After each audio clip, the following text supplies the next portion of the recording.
and that relies on very reliable communication. So unfortunately, the FAA rules are being advanced. So now, beside the visual line of sight, FAA is looking at visual line of sight operations when the people are present in the environment, and also operation at nights. So if you're going to talk about UAVs communication, we need to look at command and control communication and payload communication separately. For command and control, that they're going to be the main basis for operation of swarm or individual UAVs in autonomous manner.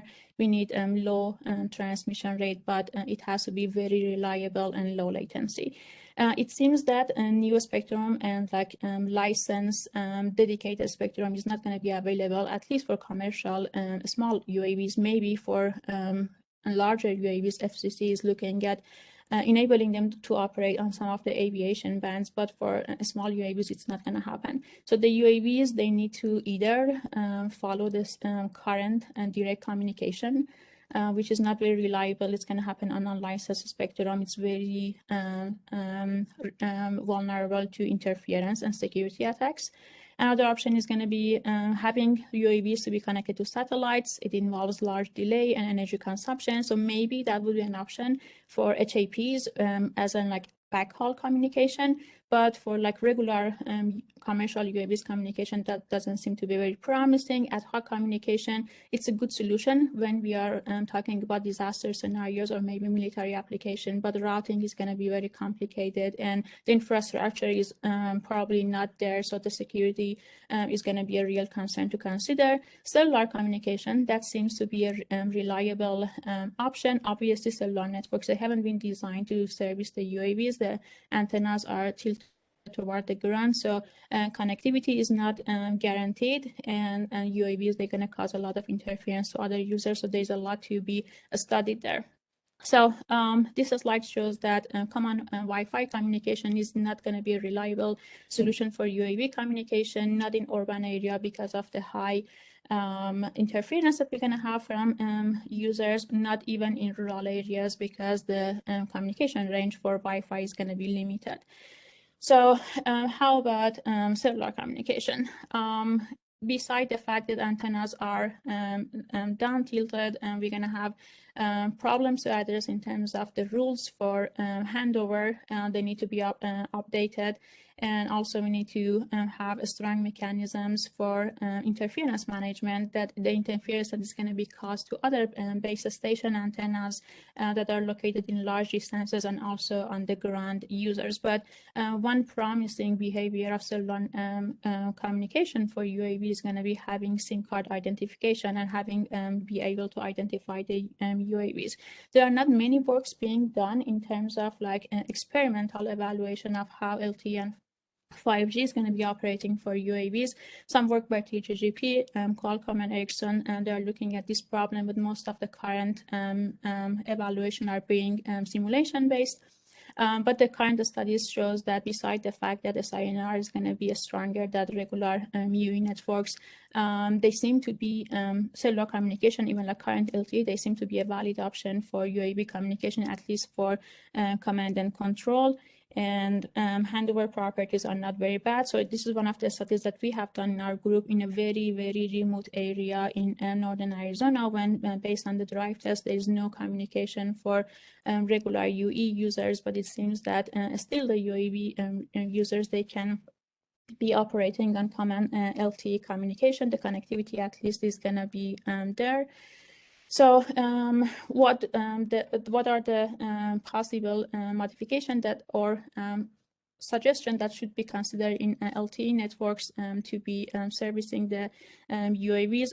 Obviously, coordination between multiple base stations to manage the interference is going to be very promising.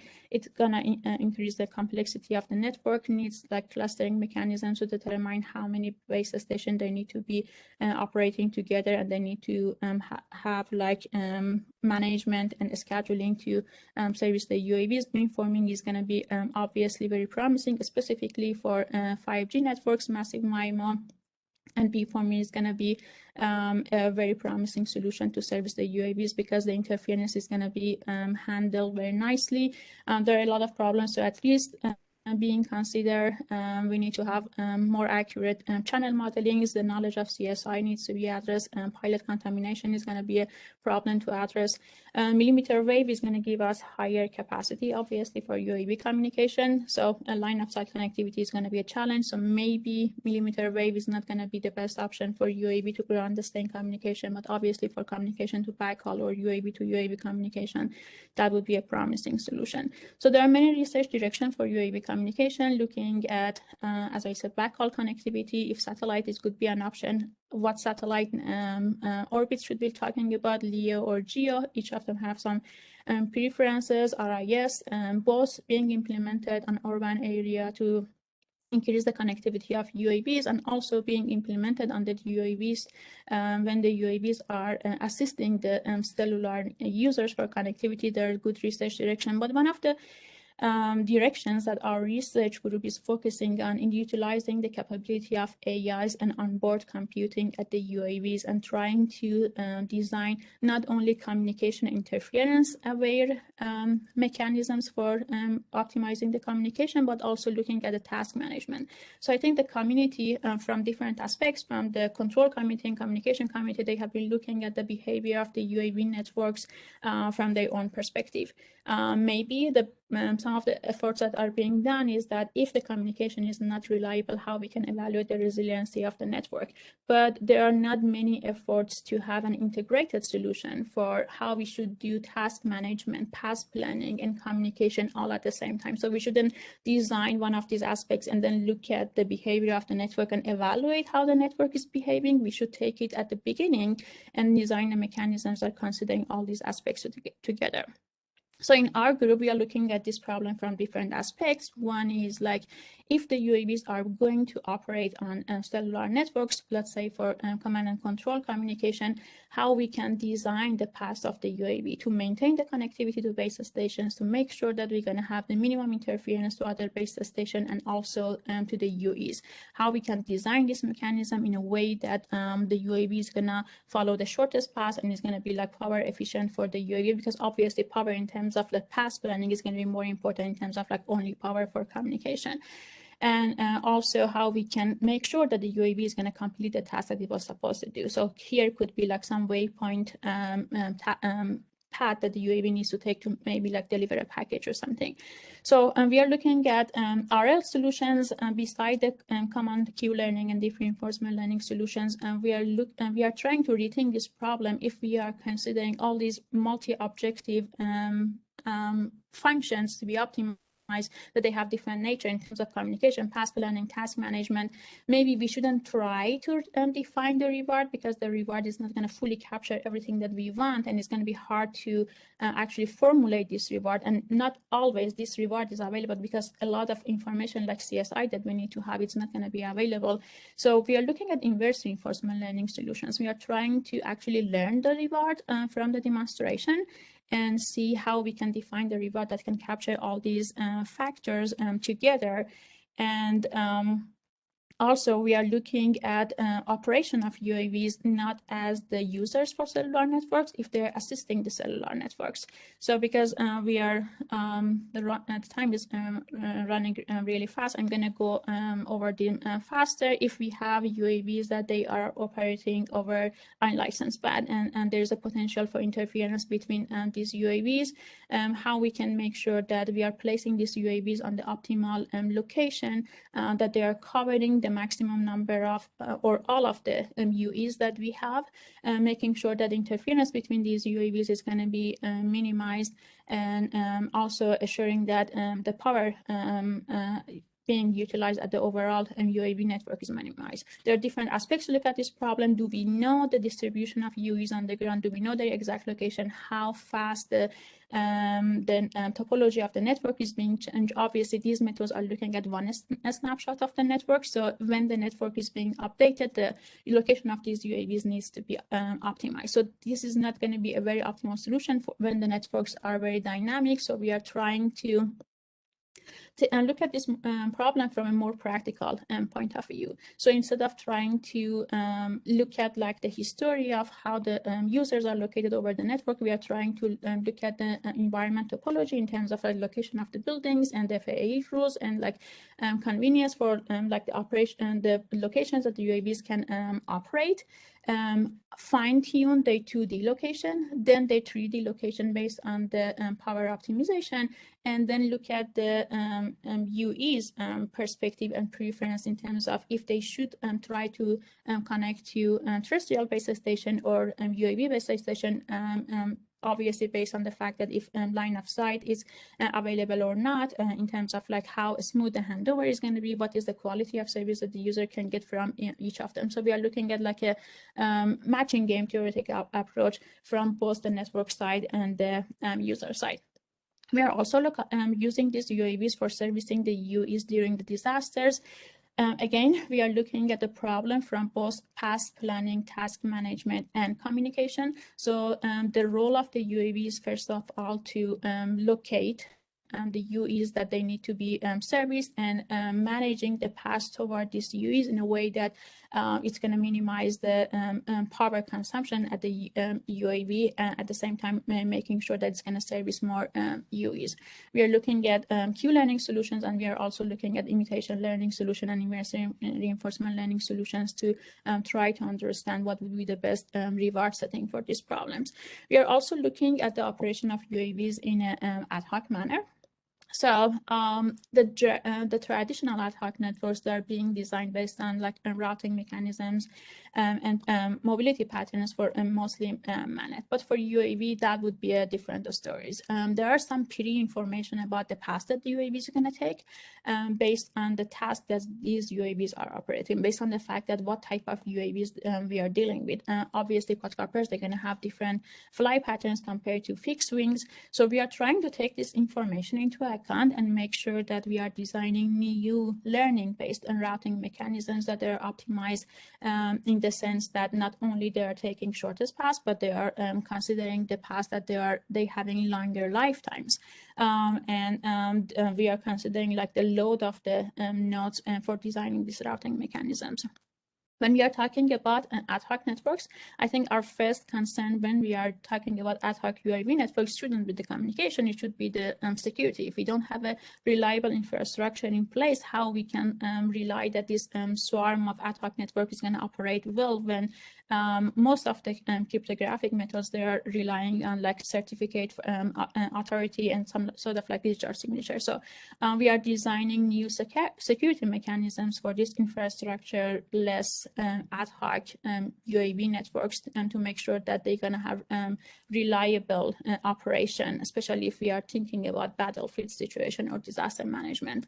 We cannot guarantee, as Elizabeth said, we cannot guarantee that the communication is going to be perfect. There's always a chance for severe fading. There's always a chance for security attacks. There's always a chance for not having reliable network. How we can monitor the behavior of these users in terms of their trust, how well they're behaving in terms of communication, in terms of completing their tasks that they're supposed to do, and what are the users that we can rely on. So I see, Joseph, how much time do I have? If you can wrap up in a couple of minutes. Sure.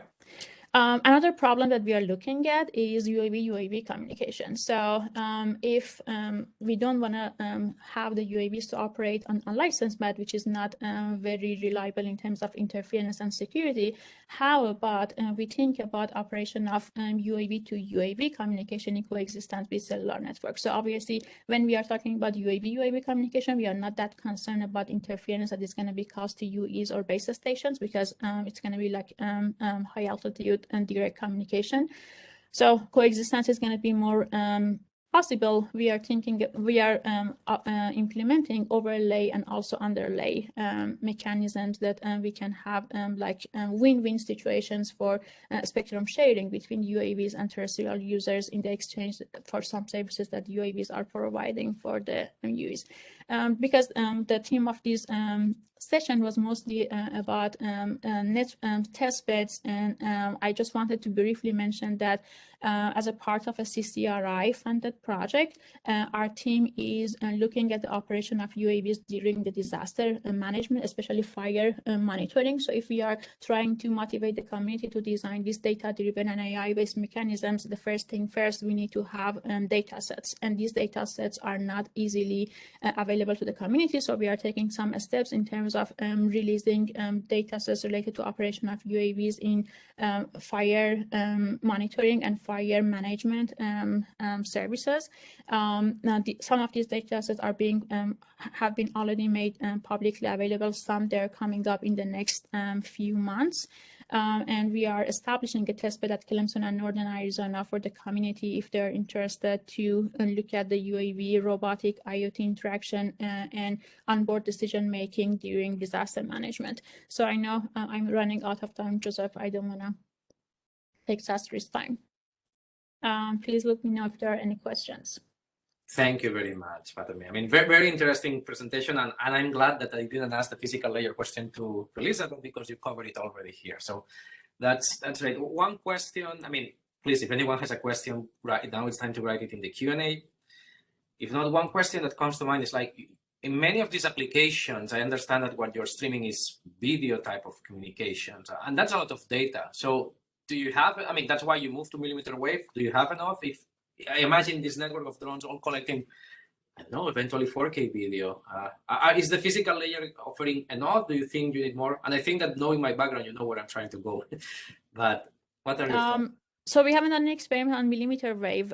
We are looking at the problem from a different aspect of what is a trade-off between onboard processing. Should we transmit all of this data to the base stations? Or I was going to talk about like coalition formation and like leader-follower kind of mechanism. Should we send it to the base stations or edge networks for processing, or should we have onboard processing for the drone? So the direction that we are going mostly right now is developing the models on board of the drones and having like the model parameters to be shared among the users, because that seems to be more efficient in terms of communication and even in terms of like power consumption at some points. Okay, that makes perfect sense. Look, one just question. Okay, so could you shed some light on how the machine learning algorithms are learning the reward for the base station cells? Right now we are developing the simulators and with the assumption that we have unlimited time for offline trainings and having like enough computation mechanisms to look at different scenarios in terms of how much priority should be given to communication, task management, and path planning, and trying to implement different scenarios and let the agent to infer the goal and like optimal reward from these demonstrations.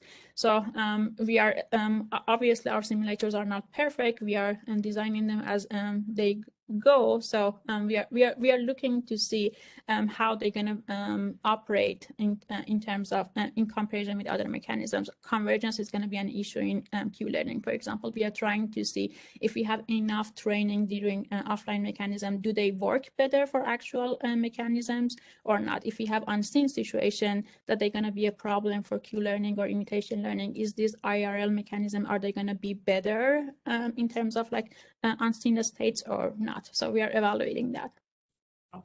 Okay. Well, thank you very much again, Fatemeh, and also for joining us on a Friday evening. So thank you. Thanks very much. Thank you. Let's move on now.